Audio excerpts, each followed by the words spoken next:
Hey, this is Joel. Thanks for checking out this video.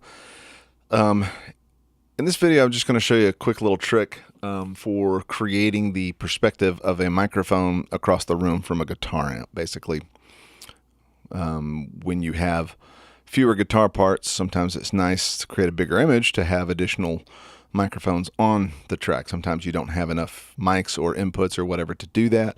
Other times, for whatever reason, like in this case, it wasn't done when it was tracked, and then the tracks were given to me, and I kind of want to add it. So I'm just going to fake it. So I'm just going to show you kind of how I did this. Basically, this is a rock, funky rock kind of groove, and it's got rhythm guitars that play together. There's two of them. I guess I'll play them both for you so you can hear what the track basically sounds like to begin with, the rhythm part.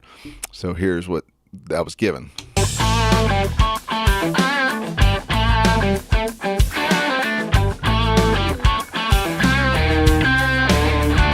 So we have two guitars.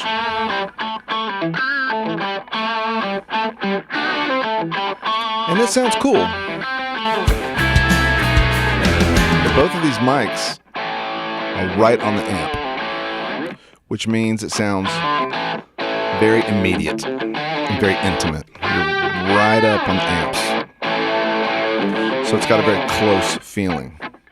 Well, I wanted to kind of simplify the groove a little bit by making certain parts of it, like the first half of the verse or whatever, be more like one guitar. But one guitar is a little bit boring.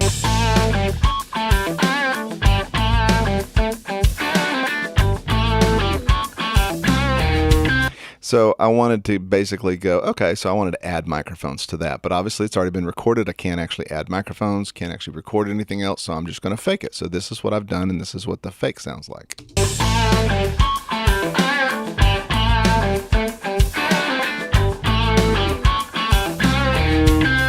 little hot.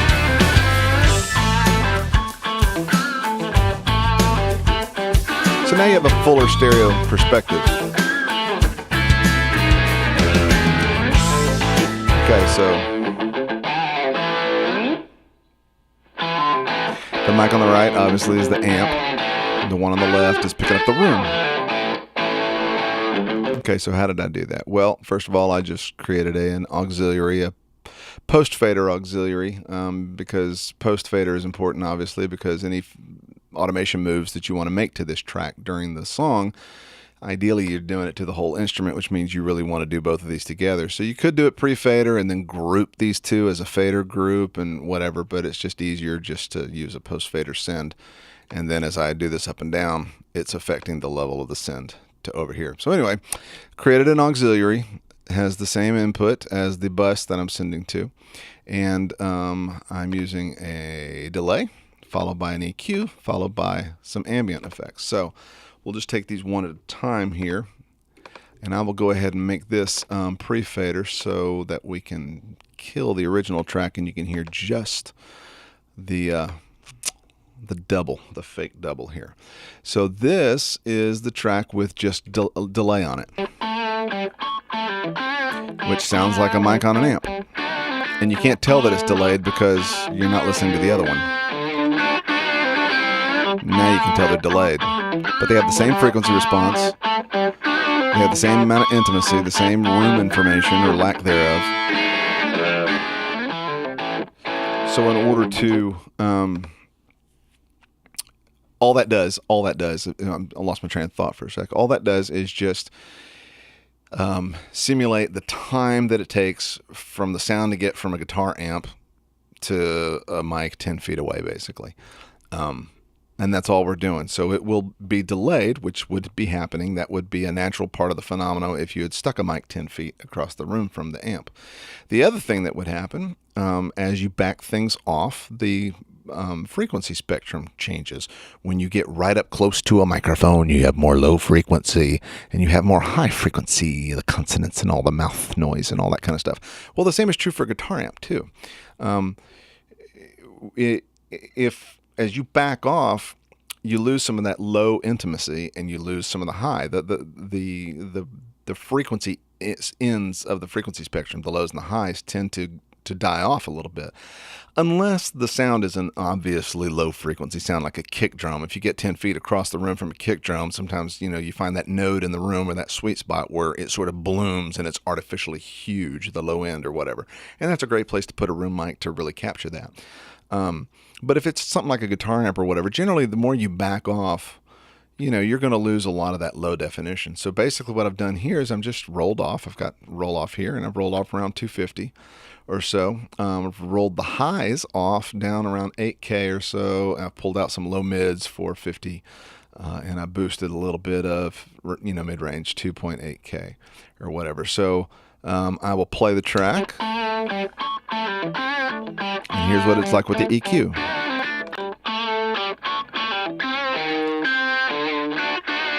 And I'll bypass it.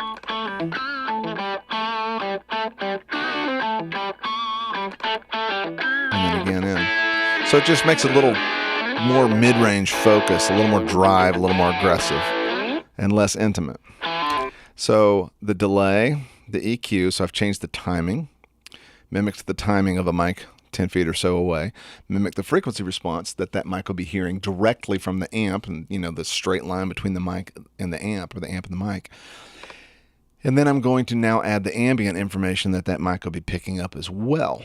And this is Waves True Verb. It's kind of underrated. A lot of people, it was one of the first reverbs out. It's super cheap. You can pick it up. It's always on sale. I don't know, $49 or certainly under $100 if you don't already have it. I think most people, if they have anything Waves wise, they already have this. And a lot of people don't use it, and I think that's a shame because it's really cut out for this type of effect. I used this also in my video on, videos actually on faking drum room mics when you don't have it, or using this to create a stereo room mic when all you have is a mono room mic for drums.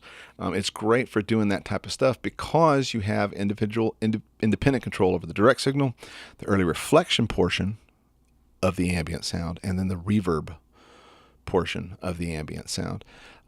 So let me just play this, and I'll drop this in.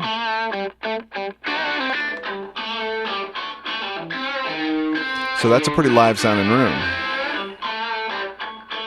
And you could go so far as just to kill the reverb and just have the early reflections.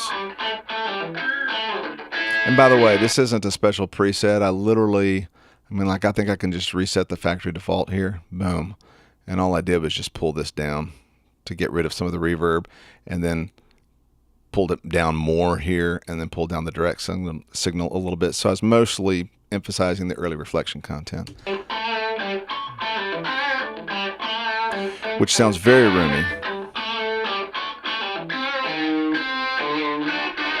And like I said, you can take out the reverb. You don't want to take out the direct though, because it just gets dull and kind of muddy. That direct signal is timed differently than the original signal, and it's got a different frequency spectrum than the original signal, so it actually combines well, even in mono.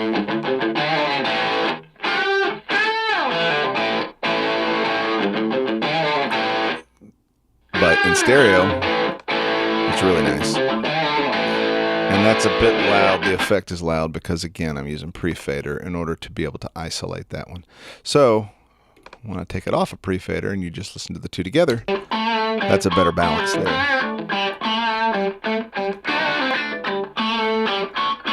So again, mimicking the things that happen when you back a microphone away. It changes the frequency response. You tend to lose the edges of the frequency spectrum, and it becomes more mid-range focused.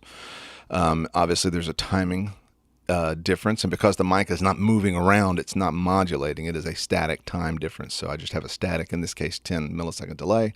And then there's the actual ambient information, the early reflections, mostly in a small room. You don't have a whole lot of heavy reverb content. So adding, 2-3 seconds of reverb to it would be kind of self-defeating for creating something authentic sounding.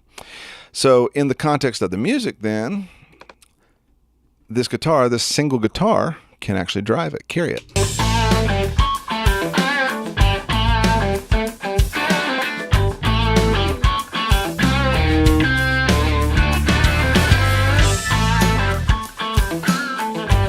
And this again without it. So it really has a lot of space. And then you can can bring in the other guitar for the connector, or just a different part of the song. So by doing that, I have the ability to create different kind of spaces for the various areas of the song. So anyway, just wanted to show that to you. I hope that's useful, gets you thinking about some applications. You can use it on a lot of different things, not just guitar. But I hope that's useful and helpful, and provokes new thoughts and ideas. And I appreciate you watching this video. Please do check out my blog at joelcameron.com. And thanks.